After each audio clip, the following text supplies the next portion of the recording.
வீடியோக்குள்ளார போகிறதுக்கு முன்னாடி லைக் பண்ணுங்கள், சப்ஸ்கிரைப் பண்ணுங்கள், பெல் பட்டனை கிளிக் பண்ணுங்கள்.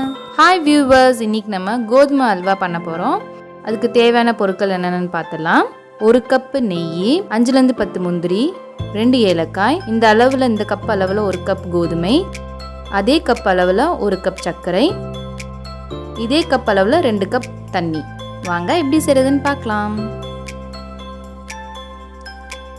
ஒரு பாத்திரம் வச்சுக்கோங்க, தண்ணி ஊற்றிக்கோங்க. 2 கப் தண்ணி அளவு எடுத்தோம் இல்லைங்களா, அந்த தண்ணி ஊற்றிக்கோங்க. சர்க்கரை போட்டுக்கோங்க. சர்க்கரை நல்லா கரையணும்.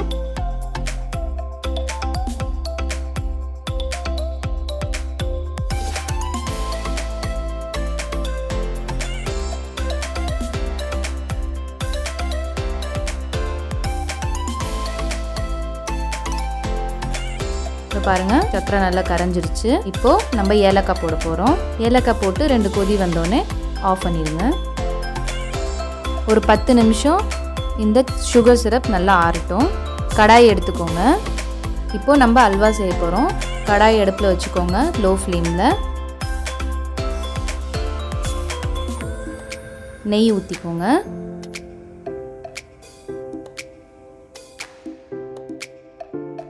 நெய் கொஞ்சம் சூடானதுக்கப்புறம் கொஞ்சம் கொஞ்சமாக கோதுமை மாவை அதில் சேருங்க.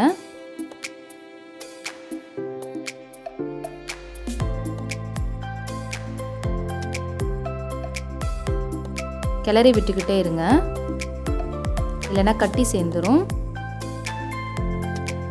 நல்லா கிளறுங்க. பாருங்கள், லைட் ப்ரௌன் கலரில் இருக்குது. கொஞ்சம் டார்க்காக மாறும்.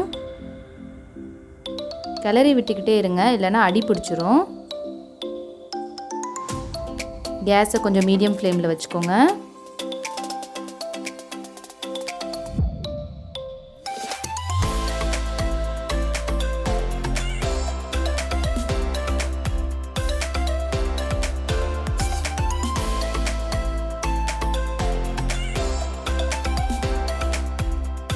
பாருங்க, டார்க் ப்ரௌன் ஆயிடுச்சு. இப்போ முந்திரி பருப்பு சேர்த்துக்கலாம்.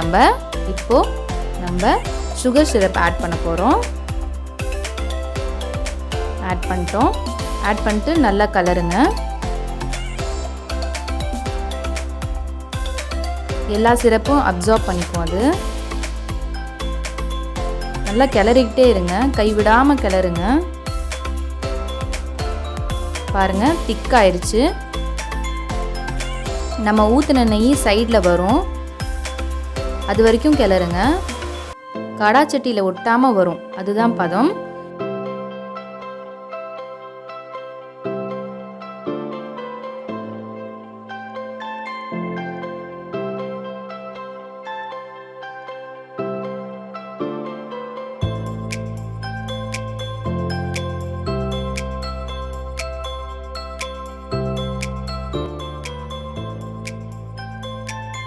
நம்ம கோதுமை அல்வா ரெடி ஆயிடுச்சு. ஒரு பிளேட்டில் ட்ரான்ஸ்ஃபர் பண்ணிக்க போகிறேன்.